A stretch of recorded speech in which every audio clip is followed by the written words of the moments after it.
horror anthology is much loved and has an established pedigree across all forms of entertainment. From Twice Told Tales by Nathaniel Hawthorne in 1837 to Clive Barker's Books of Blood in the mid-80s, and with the likes of Blackwood, Poe and Lovecraft in between, short story horror writing has long been a popular format.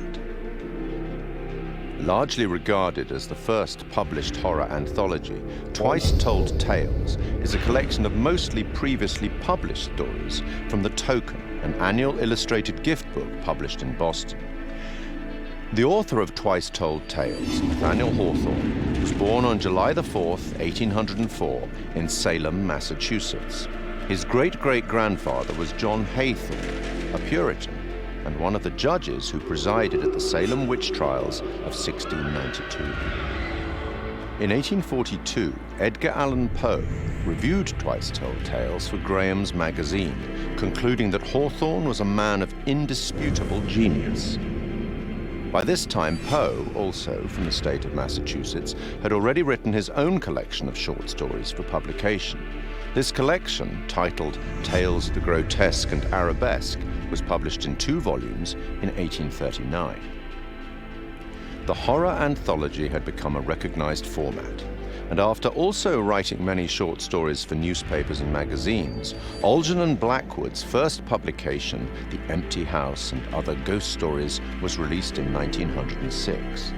Blackwood went on to write such classics as The Willows and The Wendigo, which was first published in another anthology, The Lost Valley and Other Stories, in 1910. Fast forward 74 years to 1984 and the first publication of Books of Blood. Each book was a collection of horror stories written by British author Clive Barker, the first of which catapulted Barker to legendary status in horror writing, with Stephen King proclaiming him the future of horror. Several of the stories from Books of Blood have been adapted successfully for film, including Rawhead Rex and The Midnight Meat Train. Barker adapted The Yattering Jack in 1986 for use in George A. Romero's anthology TV series Tales from the Dark Side. I take it you will remain. Short-form storytelling arrived on a new medium in 1938 when the radio show The Mercury Theatre on Air broadcast an adaptation of Dracula. I have never seen Count Dracula by day. At sunrise, at the first cockcrow, he is gone. The series was the creation of Orson Welles and John Houseman and became most famous for its broadcast of War of the Worlds, which terrified listeners, believing that the alien invasion was a reality. From 1942, the radio drama series Suspense broadcast more than 90 short plays on CBS radio for 20 years, often featuring some of Hollywood's leading stars. Initially, the series seldom used material that would be classified as horror, fantasy, or science fiction, but by the late 50s, this became a regular occurrence, including material such as H.P. Lovecraft's The Dunwich Horror. One episode, The Hitchhiker, broadcast in 1942, featured a performance by Orson Welles and was later adapted for an episode of The Twilight Zone in 1960. 1947 saw the debut of Quiet Please, a radio horror and fantasy series created by Willis Cooper. Cooper had been a writer for Orson Welles' Campbell Playhouse, which had succeeded the Mercury Theatre on Air. Please, which is written and directed by Willis Cooper and features Ernest Chappell. Quiet Please for tonight is called Camera Obscura. The play's scripts often broke the fourth wall by speaking directly to the listener, a technique much adopted in later horror anthologies. In his book, Terror on the Air, Horror Radio in America, Richard J. Hand wrote that Cooper had enjoyed creating roles for the audience, including implicating them in the action of the story itself, indicating a clear desire to create horror as interactive entertainment more than 70 years ago. The show ran for 2 years. Forward 50 more years in radio, and in October 2010, we see the debut of Larry Fessenden and Glenn McQuaid's radio show, Tales from Beyond the Pale. Successful genre filmmakers in their respective rights, the two began producing episodes under Fessenden's studio, Glass Eye Pix, influenced by the works of Boris Karloff, Peter Lorre, and Orson Welles. Fessenden would later partner with the show's sound designer, Graham Resnick, to write the scripts for Supermassive Games' critically acclaimed horror debut, Until Dawn, and for the first game in their Dark Pictures horror anthology, Man of Medan.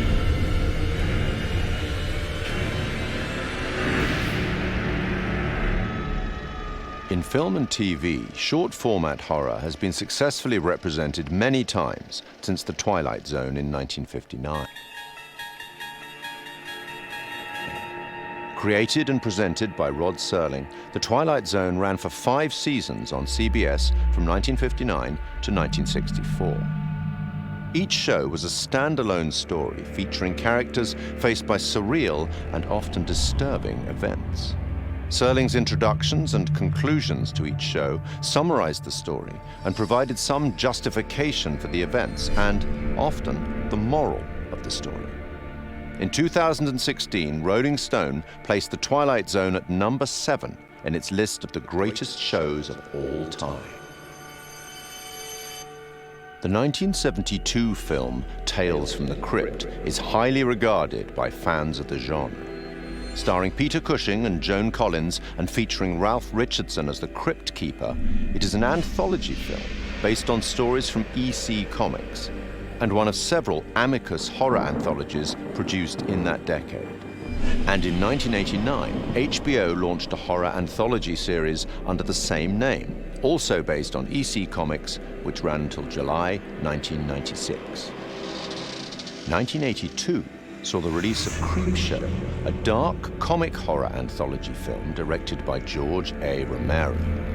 Influenced by and a homage to the material from the EC and DC comics of the 1950s, its entirely original material was written by Stephen King, and it is a somewhat tongue-in-cheek expression of the horror genre.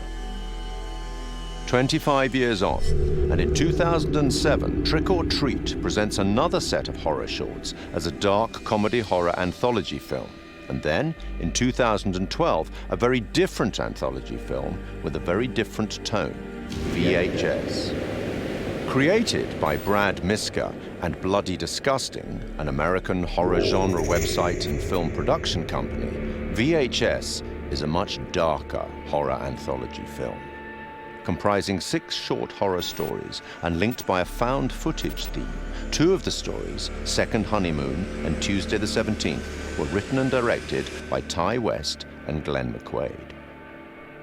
Other examples in film and TV that are more than worthy of mention are Roger Corman's 1962 anthology, Tales of Terror, based on 3 Edgar Allan Poe short stories and featuring Peter Lorre, Vincent Price, and Basil Rathbone. The 1963 Italian horror anthology Black Sabbath, narrated by Boris Karloff.